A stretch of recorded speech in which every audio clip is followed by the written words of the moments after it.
Good morning, and welcome to Orange Coast Unitarian Universalist Church. My name is Joel Ibanez, and I am your worship associate today. I'm joined by Reverend Sian Wiltshire, our minister, our director of music ministries, Danielle Lewis, and excuse me. Did I say director of music ministries? I was wrong. Danielle Lewis, our director of religious education for children and youth. And we also have our director of music, our music minister, director of music ministries, Jacob Swetlin. However, he could not be here today because he did get in a bit of a car accident that totaled his car. He is okay, he is all right, but it made it to where he was unable to join us today. So there's somebody else here, this lovely lady over here. My wife Jolene Jolene Ibanez will be our music associate for today.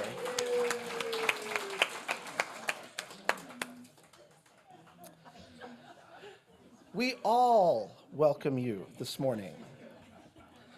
Whether you've been here 30 years or 3, 10 months or 10 minutes, or whether you strolled, rolled, zoomed, ran, or danced in, we are glad that you've joined us. I want to extend a special welcome to visitors. If you're seeking a spiritual home, we hope that you can find it here. We are a community of many different identities and beliefs. We are bound together not by dogmas, creeds, or fears, but rather a covenant to create a welcoming, inclusive, and loving community. We need not think alike to love alike. In the spirit of building this community, let's recognize the many volunteers who have helped put this service together today. Thank you to all of you. Roomers, we invite you to silence your cell phones if you can. And Zoomers, we invite you to say hello in the chat. As we worship today, let us acknowledge that our church property rests on the sacred ancestral homelands of the Ahachiman and Tangva peoples who seek justice and responsibility towards stewardship. We begin our worship today with the lighting of the chalice. And this morning, I'd like to invite Nav Malavia.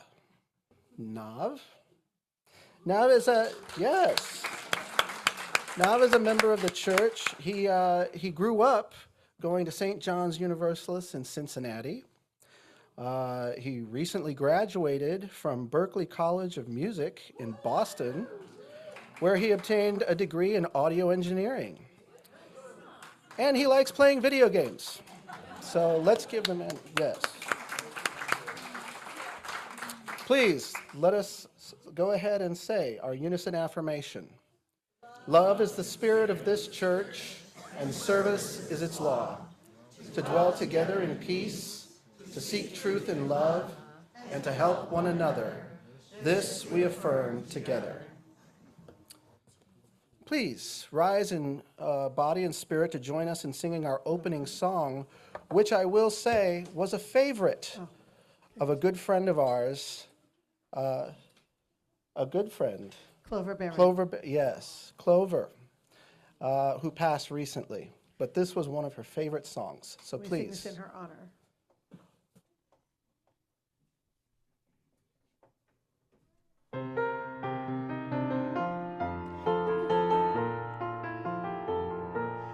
Let it be a dance we do.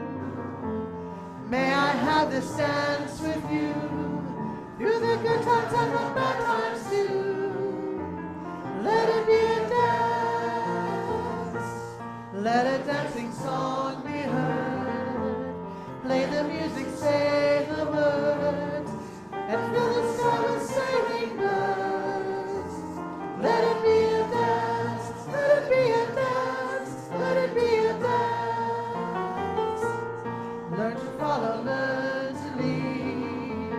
Feel the rhythm, feel the need.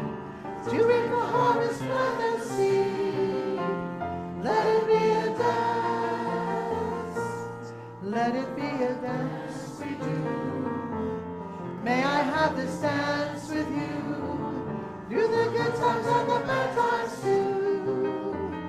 Let it be a dance. Everybody turn and spin.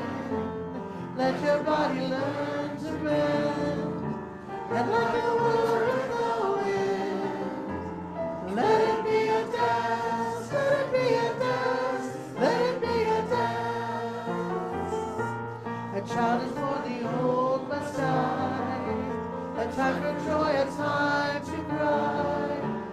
Taking it as it passes by.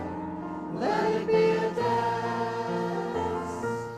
Let it be a dance we do.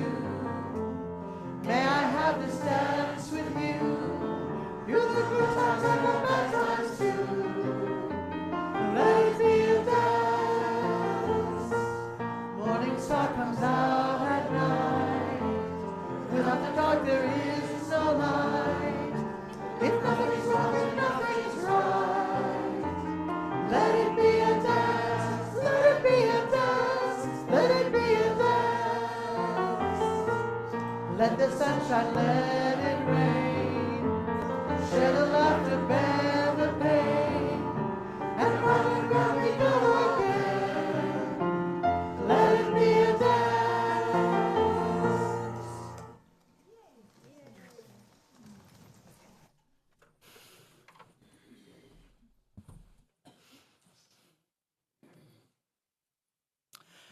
Do you sometimes want to wake up to the singularity we once were? So compact, nobody needed a bed or food or money, nobody hiding in the school bathroom or home alone, pulling open the drawer where the pills are kept. For every atom belonging to me, as good belongs to you. Remember? There was no nature, no them, no test to determine if the elephant grieves her calf or if the coral reef feels pain. Trashed oceans don't speak English or Farsi or French. Would that we could wake up to what we were when we were ocean. And before that, to when sky was earth and animal was energy and rock was liquid and stars were space and space was not at all, nothing. Before we came to believe humans were so important before this awful loneliness. Can molecules recall it? What once was, before anything happened? No I, no we, no one, no was, no verb, no noun, only a tiny, tiny dot brimming with is, all, everything, home.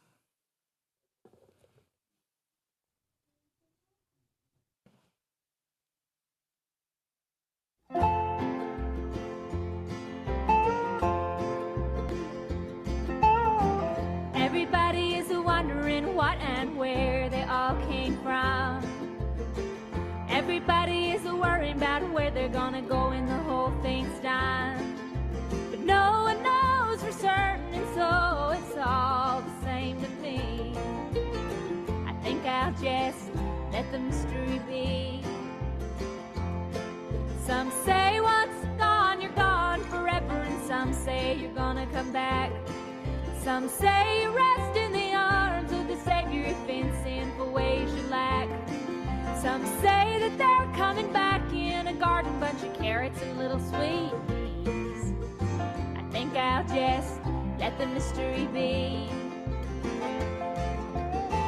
Everybody is wondering what and where they all came from. Everybody is worrying about where they're gonna go when the whole thing's done. No one knows for certain, and so it's all the same to me. I think I'll just let the mystery be.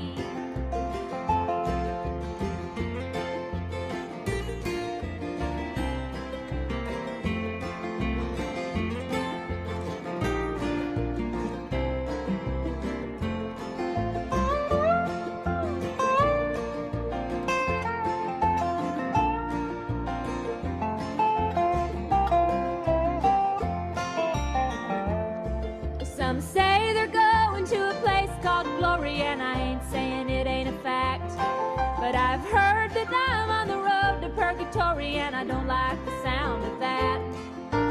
I believe in love and to live my life accordingly, but I choose to let the mystery be. Everybody is wondering what and where they all came from. Everybody is worried about where they're gonna go when the whole thing's done. But no one knows for certain, and so it's all the same to me. I think I'll just let the mystery be. I think I'll just let the mystery be.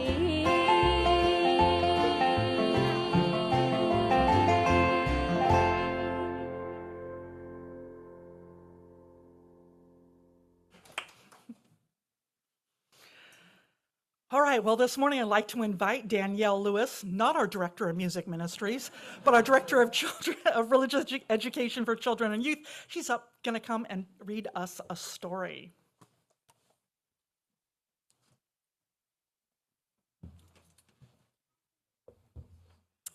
All right, today's story is There's No Place Like Space by Trish Rabe and illustrated by, you gonna say that name again? Robbie? No, that one. Aristides Ruiz. Yes, thank you. All right. I'm the Cat in the Hat, and we're off to have fun. We'll visit the planets, the stars, and the suns. There is no place like space. I'll prove it to you. Your mother will not mind at all if I do. Jump in, here we go. We will fly up so high we can dance on the moon and play games in the sky. We will swing past the stars, and in case you have missed them, you'll soon see the planets in our solar system. There are 8 of these planets that circle the sun, and soon you'll be able to name every one. Mercury is close to the sun, burning light. It's hot in the daytime, but freezing at night. On Venus, the weather is always the same, hot, dry, and windy with no chances of rain. Can you guess the next planet? Well, here's a clue. It is my home and home to thing 1 and thing 2. You have been living on it each day since your birth. It is third from the sun. It is our planet, Earth. It spins all the time, round and round like a top. It turns once every day, and it will never stop. This question had thing 1 and thing 2 in a tizzy. If the Earth's always spinning, why don't we feel dizzy?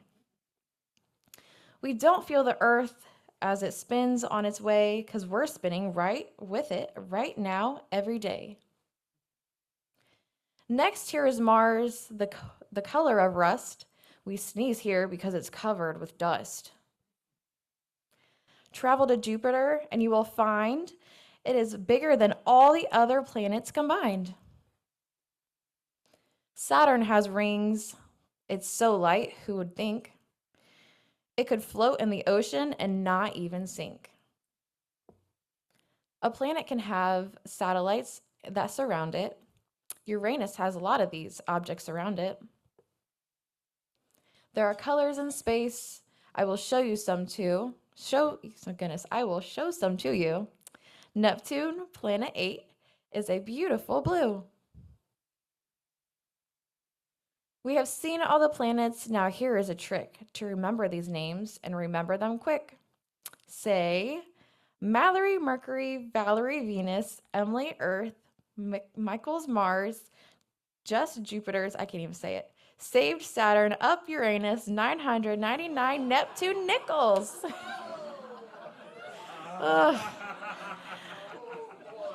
The first letter of each of these words is the same as the first letter of these planets you name. Now here is a game you can play in the skies. Connect all the stars you can see with your eyes. It's star dot to dot. Use your imagination, and you'll see a bigger picture we call constellations. A dog, the great bear, and Leo, the lion. Taurus, the bull, and Hunter, Uran. A star in the sky may look small like a dot, but is really big, like a really big glowing ball, and it's hot. And there's one star by far that's our favorite one. We can't live without it, and this star is called the sun. From the Earth, it looks so big. There is one reason why. It's closest to the Earth of the stars in the sky. But be careful and never look right at the sun. Your eyes would get hurt, and that would be not fun. How big is the sun? We just heard right this minute. 1 million of our Earths could fit all right in it. A look at the time, we must go very soon. But first, we must take a quick look at the moon. The moon does not shine in the sky in the night, but like a big mirror reflects the sunlight. Astronauts flew to the moon to explore a place no one had ever been to before. They walked on the moon and they drove all over in a special moon car called the Land Rover. An astronomer studies what's up in the skies. Thing 2 wants to be one. In fact, so do I. My tongue's getting tied at this point. Sorry, guys. The universe is a mysterious place.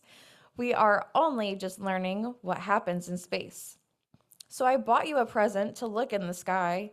Just put this telescope up to your eye. Oh dear, I must go fly back up to the stars and take thing 1 and thing 2 to dinner on Mars. But there's lots to discover, and it might be you who looks up in the sky and finds something new. The end. All right, we will go ahead and light our chalice and dismiss our children out. Go ahead. We hold you in our love as you go. May your hearts be at peace as you go. To nurture the spark of your precious life. We hold you in our love as you go.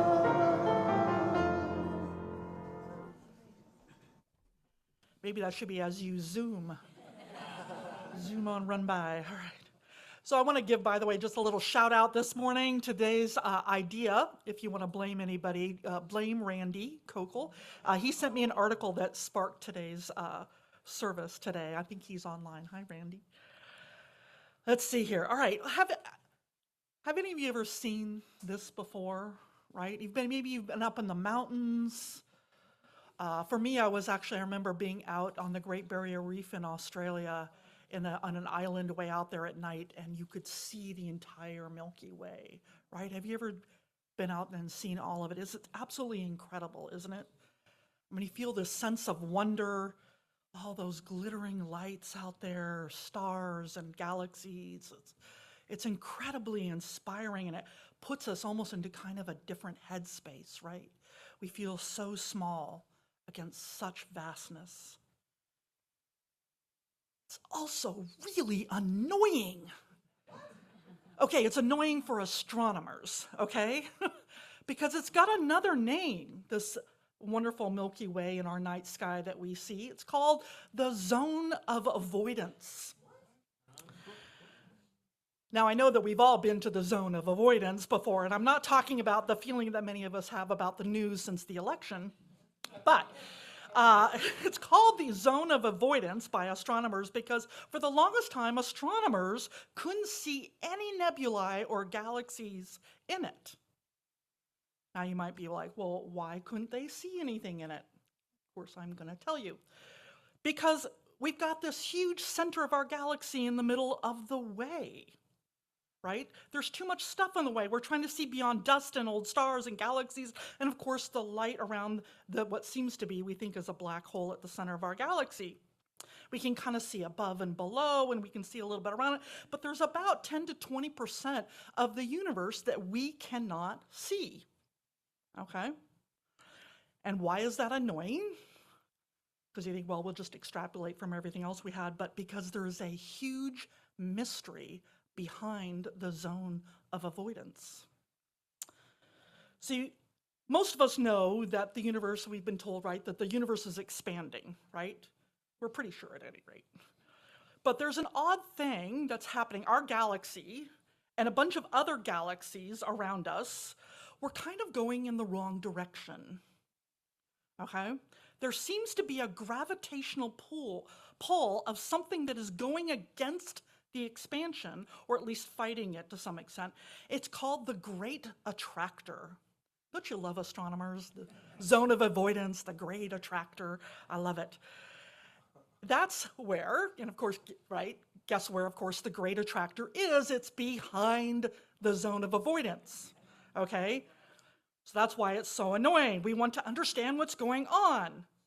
And what we know so far, okay, is that everything in our neighborhood of galaxies, which is also known as the Laniakea supercluster, we're kind of like the Orange County of galaxies, okay, it's being pulled toward this, okay? We're all being pulled toward this somehow, some center. And the gravitational pull has 10 to the 16 powers of the gravitational pull of the sun, which is huge if you didn't know, okay? That's 100 million billion suns. Whatever it is that's pulling this entire neighborhood toward this one center is really big. And they thought, well, is this like the biggest black hole we've ever encountered? Most people don't think it's actually a black hole. And just so you know, we're traveling at about 1.2 million miles per second. Oh, wait, no, I think that's per hour. Toward it. I know that might be intergalactic speeding, but we're not going to get a ticket. And it's so vast. The universe is so vast. This isn't going to happen at any time, probably in the evolution of the human race. But the current theory, based on some measurements from the Webb telescope, is that there is actually a cluster, a massive cluster of galaxies all in this one thing, and they're huge galaxies. But we don't really know. We're kind of like trying to like peek through that zone of avoidance, and we think we might have seen something because of the Webb, the new, James Webb telescope that's out there. It's really providing so much amazing stuff for us. So it's a mystery. A mystery we might be able to solve if the darn zone of avoidance wasn't there. And isn't that just true to life, right? We love a mystery, but we want to solve it. At the end of the book, I want to know who done it. Okay? And it can be really annoying when we can't know. Our egos don't like not knowing. In fact, sometimes we'll even like, oh yeah, I knew that. We kind of make it up. Yeah, I knew that. Right? Seems like we do want to know. But let's face it, sometimes the zone of avoidance comes into our lives and we just won't ever know something. In fact, I discovered a little bit of a mystery this week working on this sermon. I was like, wait a minute. In December, seems like last year I talked about the James Webb telescope, and it seems like every December I talk about astronomy. Why isn't it? It turns out that like 9 out of the 12 years that I've been here in a December, I've talked about astronomy. Now, I don't know if this is just a coincidence. It seems a little odd to me, but maybe not. I mean, December is, after all, a time of mystery and wonder. And for me, there's nothing more wondrous than our universe. When you think about it, the Christmas story, the winter solstice, both of which I love, are about mystery, right? They're stories that have been told down through the ages, and maybe the reality of the situation is obscured by the zone of religious avoidance, but whose light keeps shining, giving us glimpses of hope and wonder. For example, of course, I find it interesting that the Christmas story tells of 3 kings who follow a star to the birth of a babe. There's something about stars and the universe and our place in it that kind of holds us spellbound. But I don't know, maybe it's just a coincidence. For me, space is the place The universe, the stars, space are a source of profound spirituality. Now, Carl Sagan, who's the one who first, you guys remember Cosmos? That is what first sparked my interest in astronomy. And he said this, he said, science is not only compatible with spirituality, it is a profound source of spirituality. He goes on to say, when we recognize our place in an immensity of light years and in the passage of ages, when we grasp the intricacy, beauty, and subtlety of life, then that soaring feeling, that sense of elation and humility combined is surely spiritual. So too are our emotions in the presence of great art or music or literature or acts of exemplary selfless courage such as those of Mahatma Gandhi or Martin Luther King Jr. The notion that science and spirituality are somehow mutually exclusive does a disservice to both. So spirituality to Sagan is a kind of feeling, that sense of elation and humility together. I think of it as wonder and awe. I think of spirituality as a connection to that which fills us with that sense of elation, humility, wonder, and awe. But for me, spirituality and science not only have this feeling in common, but they're also asking big questions, fundamental questions about life. And here's one that's been around since as early as far as we know, probably earlier, but it was written down around 500 BC by a Greek philosopher. He wrote down this big question: why is there something and not nothing? Why is there something rather than nothing? So let's take a little bit of a head trip this morning. Let's do a little meditation. I want you to think about this question. Why is there something rather than nothing? So join me in just taking a few deep breaths. Get comfortable, relax your shoulders. And I want you to sit with the mystery of this question. Why is there something rather than nothing?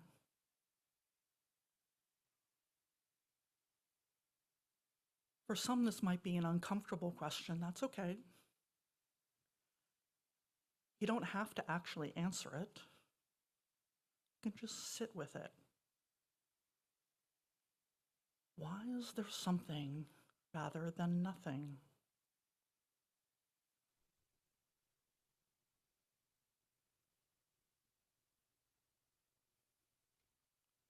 Try not to jump to conclusions or dismiss it.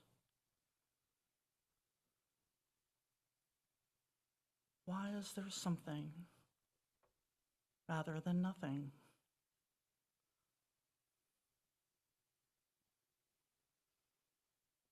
When you're ready, please join Jolene in singing.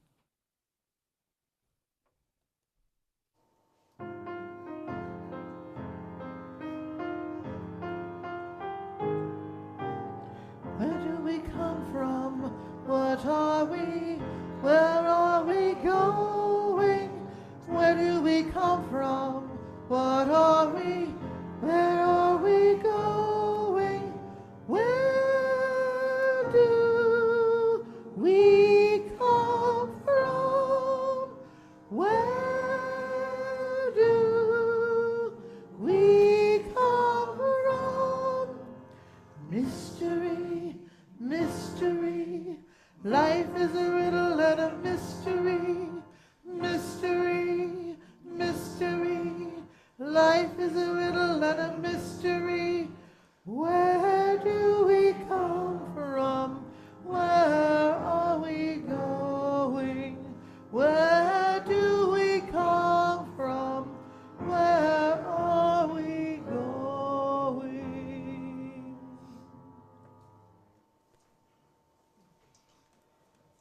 I don't know about you, but asking questions like that kind of makes me understand why some people came up with the concept of God. It explains so much if we could just hand it off to a divine being, who created it, all of it. But easy answers are not the way of science or spirituality. We need to keep opening our minds to new possibilities. I love asking these big questions. I remember I was a teenager, actually. I used to kind of freak myself out, make myself really uncomfortable by asking big questions, like back when I was, when I did believe that I was told there was a God, so I was like, okay, well, there must be a God. And then I would ask myself, well, where did God come from? Oh, my mind would kind of, okay, I don't know. It was uncomfortable. And then once I kind of gave up on that concept and I embraced the Big Bang and everything, I was like, well, what was there before the Big Bang? Was there nothing or something? There's actually lots of theories around it, but not a lot of answers yet. So here's another big question for you that's kind of been blowing my mind recently. What don't we perceive? Okay, stay with me. What don't we perceive? In other words, we have these 5 senses, right, that is limited by our body, right? We touch, smell, sight, hearing, and taste. And we know how to enhance each of these in different scientific ways to test them and everything.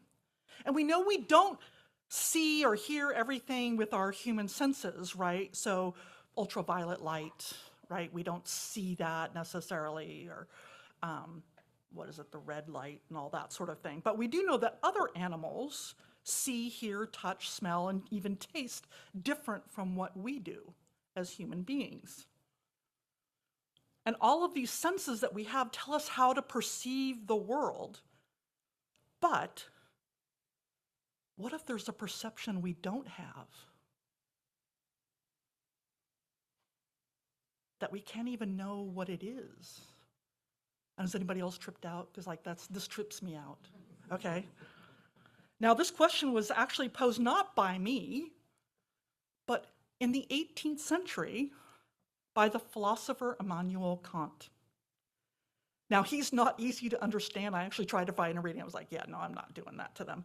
But I got this wonderful reading from this guy, Nigel Warburton, who summarized it in this little book here.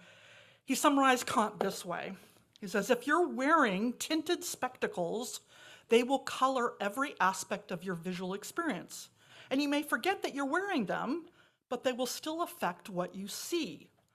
Kant believed that we are all walking around understanding the world through a filter like this. The filter is the human mind. It determines how we experience everything and imposes a certain shape on that experience.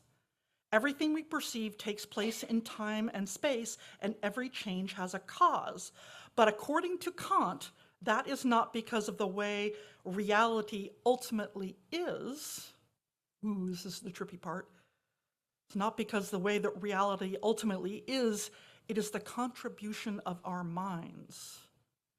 We don't have direct access to all the way or the universe is. Nor can we ever take the glasses off and see things as they truly are. We're stuck with this filter. All we can do is recognize that it's there and understand how it affects and colors what we experience. Tripped out yet? It's kind of wild, right? So let me give you another example about how we may not be able to perceive something in the world or the universe, another mystery of the universe. This is really fun. It's called dark matter. Dun, dun, dun. That's right. So scientists started getting really good data about how big the universe is, which blew everybody's mind when it first started happening in the 40s and the 50s, right? And they started doing all kinds of math. Don't ask me to do it, I don't know it. But what they noticed is that if they measure how big the solar system is and our galaxies and the gravitational pull of all these different celestial bodies on each other, their numbers were way off. Like way off. It didn't make any sense. That is, that there was way more gravitational pull on all of these different celestial bodies that can be explained. So scientists came up with the idea of dark matter. We've actually never been able to prove that it exists. We only know that something is pulling on galaxies and planets that can't be accounted for by just other stars and galaxies. And in fact, this dark matter, if the calculations are correct, accounts for 80% of the universe. But we've never seen it. No radio wave, no light wave, nothing can account for this dark matter other than our mathematics seems to point that there's something there. We've never seen, touched, tasted, smelled, or heard it. So perhaps simply we can't perceive it. That is, we only know how to look for it through certain senses and lack the appropriate sense to actually see it. And I have to use that word see because that's the only one that I know of. Now, the other option to this, other than if we say, okay, well, no, dark matter doesn't exist, is that we don't really understand gravity, which no one really wants to concede this because it's so fundamental to our understanding of the universe, right? So scientists are like, no, gravity is a constant, we know this, but some people are like, well, maybe not. Okay, I know I'm really geeking out on y'all, but hopefully your mind has been expanded a little bit.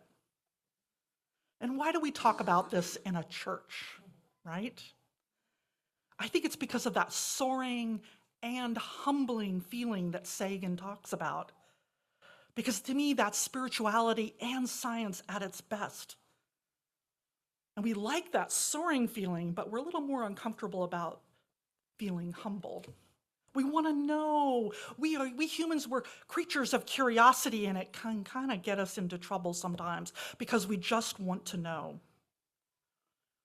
When we can feel a part of or connected to something so vast and wondrous, but also walk humbly to say, maybe I don't know everything. When we can do that, then I think that is a moment of spirituality. Being humble is recognize that we don't know everything, and while it's fine to theorize, when we grab onto the easy explanations and hold on to them so tight, we can cut off our imagination to something that might be even more wondrous. And it's important also that we come back down here to earth, to look around us and realize that we're all connected in ways we don't fully understand. And maybe for now, we can kind of just let the mystery be. So let's come back here to earth, out of this dark matter in the universe. Let's do a little meditation. There we go. All right, take a deep breath. Unfurl your shoulders. Open yourself. Breathe into the space. Quiet that inner chatter if you can that's going, what the heck is she talking about? If you feel comfortable, you're welcome to close your eyes and still your body. So today I've invited you on a journey into the vastness of space. And let's start there. In your mind's eye, imagine the Milky Way, the beautiful stars and dust that hide mysteries and make us wonder. Expand your imagination across the vastness of the universe, the known and the unknown, the planets, stars, and galaxies that exist far outside our imagination.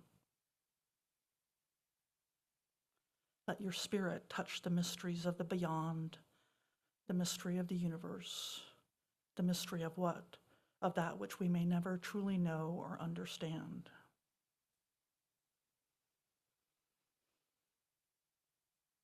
And next, pull your mind's eye back into our galaxy, to our solar system, zooming back until ultimately you imagine the blue-green Earth before you, that beautiful planet Gaze on the beauty of our planet, the many peoples and languages and cultures and animals and plants and fauna of our shared home.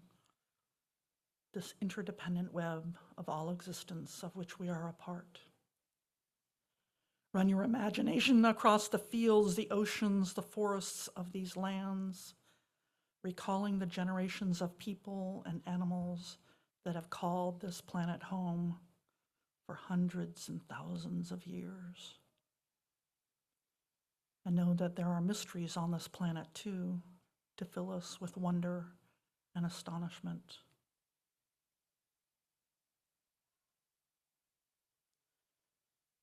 Next, bring your awareness down into North America, zoom down to California, to Orange County,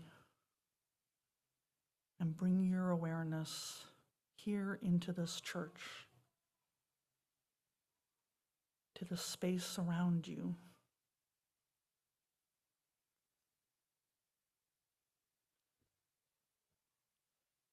Feel the breath and the bodies that are all around you, around your body, everything that is under you, above you.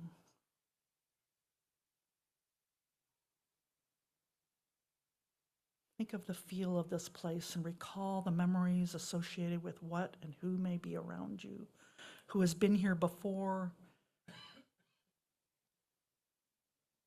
Know that each person here and each person ever has been is also a mystery, full of depth that we may never fully know, just as you are.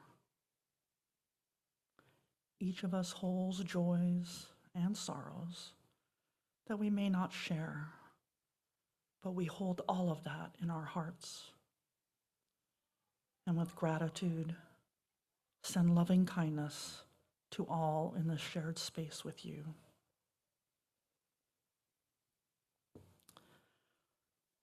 I invite you to take one last deep breath and to come back to this present moment, bringing with you the enchantment of our journey together, a greater sense of connection to ourselves, to each other, and all that shall ever be.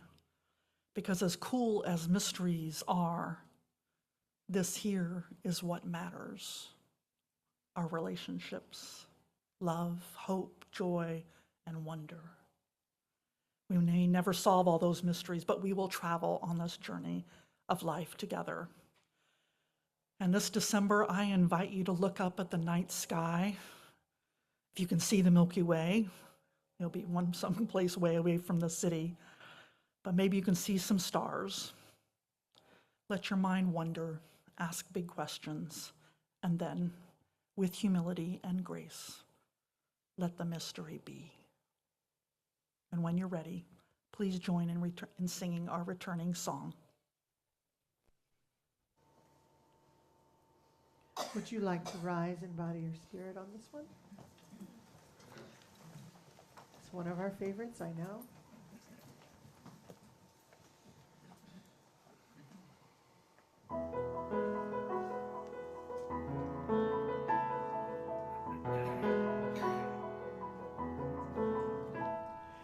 Though below me I feel no motion, standing on these mountains and plains, far away from the rolling ocean,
Unitarian Universalist congregations are fully self-supporting, meaning that members and friends raise all funds for the operating budget, ministries, and programs of this church. We are ever grateful for your gifts of time, treasure, and talent. OCUUC amplifies the spirit of generosity by sharing half of the plate we receive with an organization that shares our values.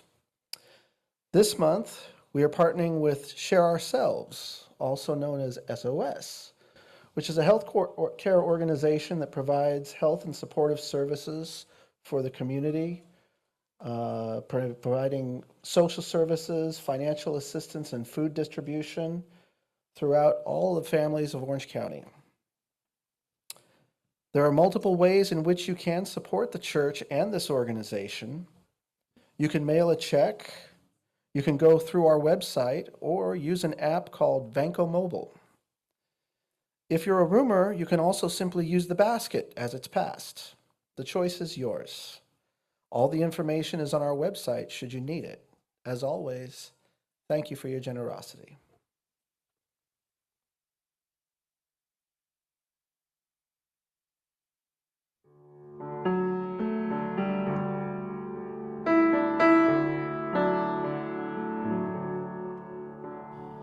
Far beyond the grasp of hands, or light to meet the eye, past the reaches of the mind. There find the key to nature's harmony in an architecture so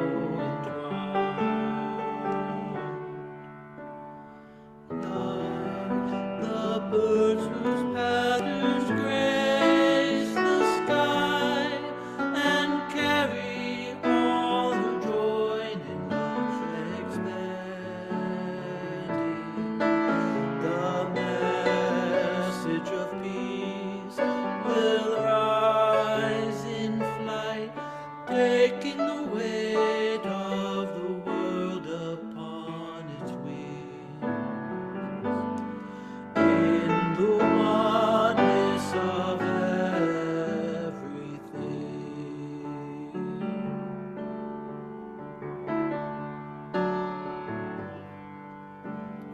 Peace is in the dance of trees who stir before the first breath of wind is yet perceived. Trust in the song becoming one with the dance, and all mysteries can be believed. Songs of lives long past that touch our own are written in the earth ever giving. And now to maintain the harmony gives to us all lives worth living. For the oneness of everything.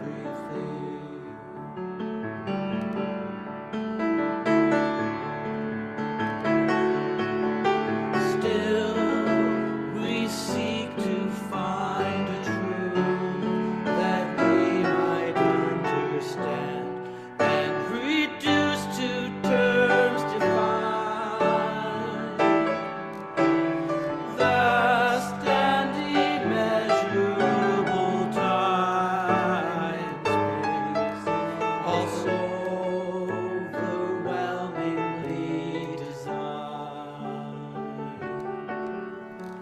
Oh, passing years, just might I know the faith that winters in the heart to be reborn in spring, to hear and to feel the pulse of life enters my soul.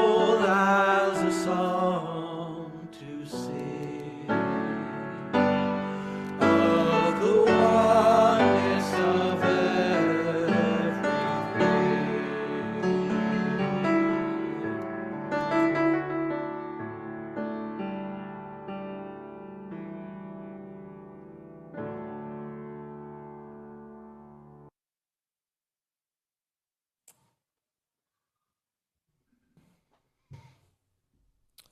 Now let us sing We Gather Together, a song that expresses our gratitude for the gifts that we share.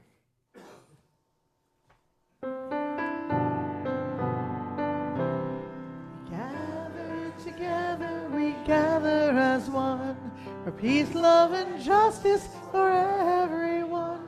We give from our hearts to show that we care. We can change lives with what we share.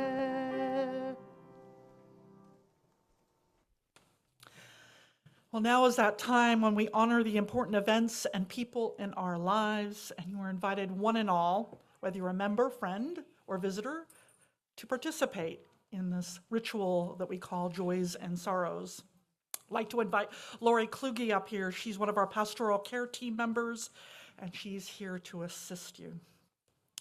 So if you've come here today holding something that you hold in your heart, moments from the last days, weeks, or even hours, something that may have struck you at your core, if you'd like to honor such a profound joy or sorrow, you are invited to do so and come forward.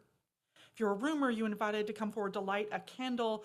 If you'd like to share your joy or sorrow with the congregation, you can write it on a slip of paper like this, and then which the ushers can provide for you. If you don't have one, just raise your hand, we'll get it over to you.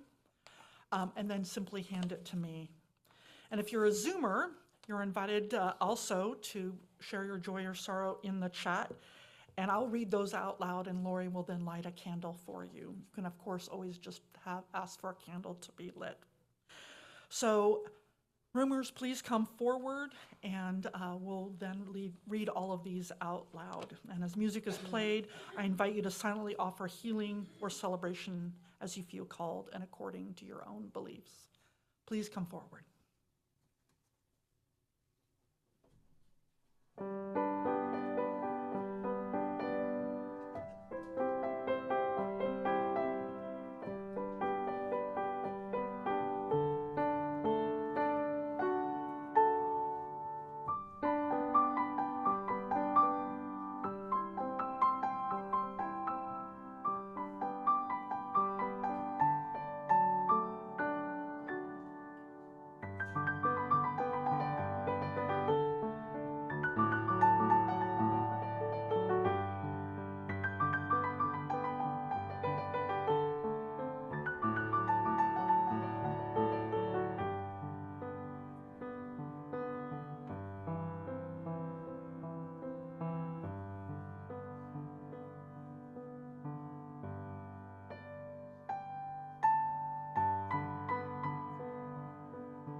All right.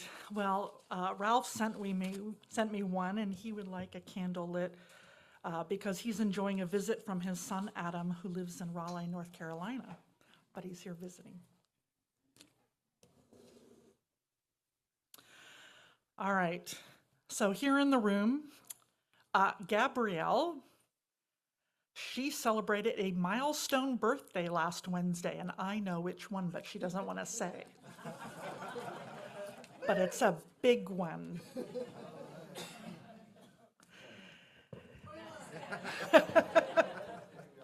But anyway, Kathleen, she lit a candle of gratitude as a thank you to the Lushens for a wonderful auction event last night. It was a lovely beginning to the holiday season. If you're lucky enough to go on this wonderful auction event, it's an annual thing that's wonderful. All right, and then Kay, P, she said that the blue-white flowers on the table are in celebrating her son Craig's birthday this week. So happy birthday, Craig. And these beautiful flowers over here are from Judith S. She lit a candle of joy. She says, the flowers today are to mark what would have been my mother's 94th birthday. But she has another joy because her sister Emily is visiting from Oklahoma. So.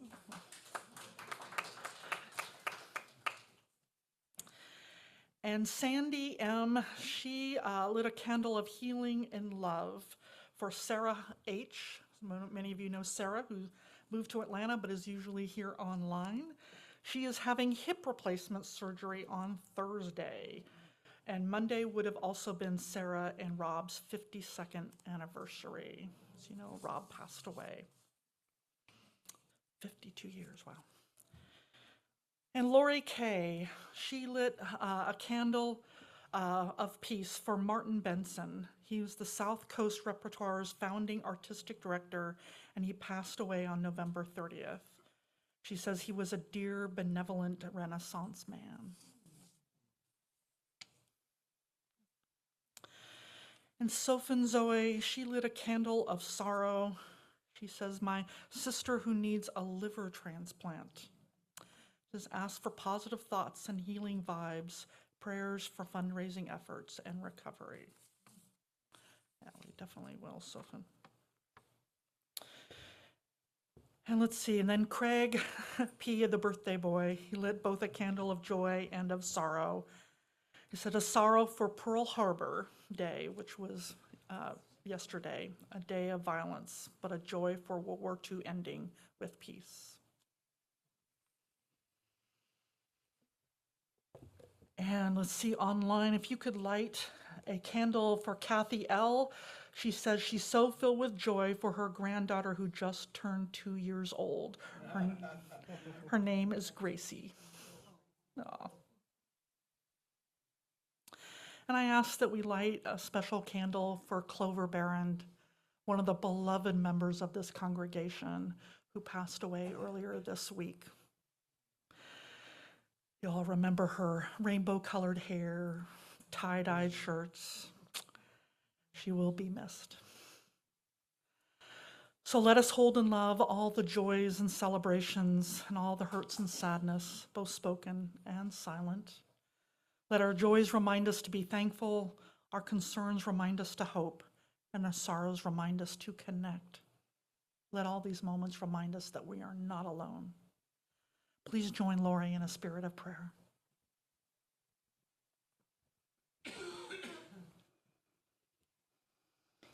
Spirit of the universe, we give thanks for the web that binds us to each other, to the earth, to the stars. In every breath, we share the essence of all life. In every moment, we are held by the universe's embrace. May we honor the connection with love and care, living as one with all that is. Amen.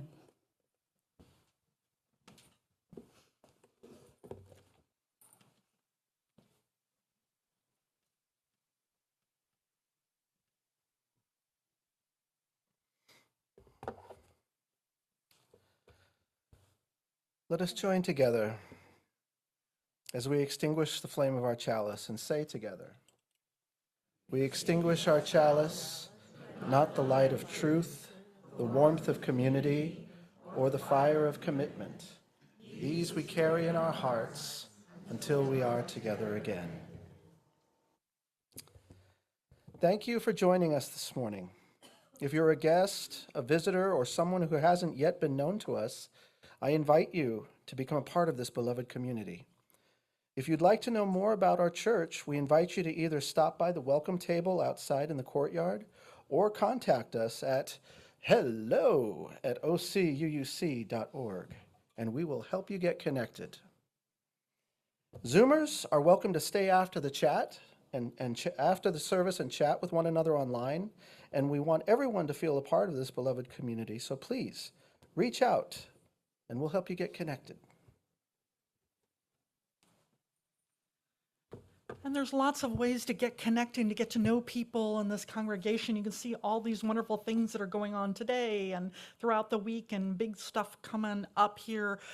Today, the Climate Justice Advocacy or Revival Group will be meeting here in the sanctuary. Go get some coffee and then come back here, and we'll have a little circle led by our wonderful birthday man, Craig.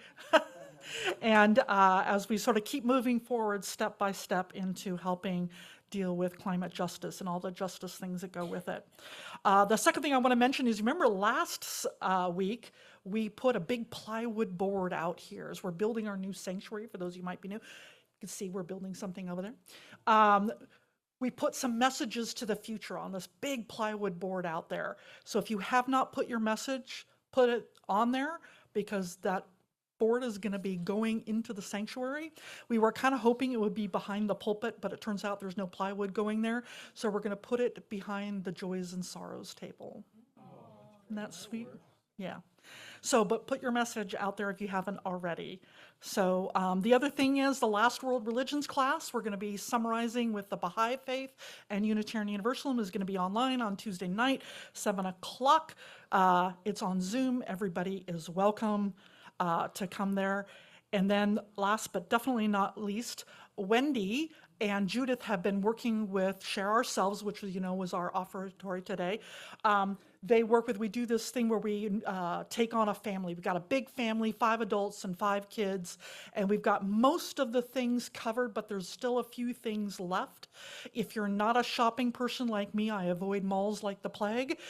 This time of year, you can give a gift card or give money, and they will do the shopping for you. So we just got a few things left. She wanted to thank you all for everybody's generosity who have pitched in to help out this family. It's been absolutely wonderful. So thank you again for that. So you'll see the little giving tree. It's straight out this door here with a little tree by it.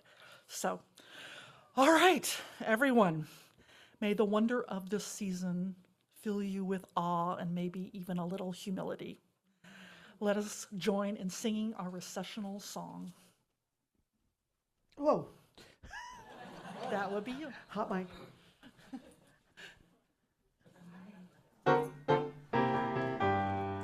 Let us go out and all do our part. Let us go out, bring joy to each heart. Let us go out with indifference to strong, and let us go out with joy. Let us go out and all do our part. Let us go out, bring joy to each heart. Let us go out with indifference to strong. Let us go out with joy. Let us go out with joy. Let us go out with joy.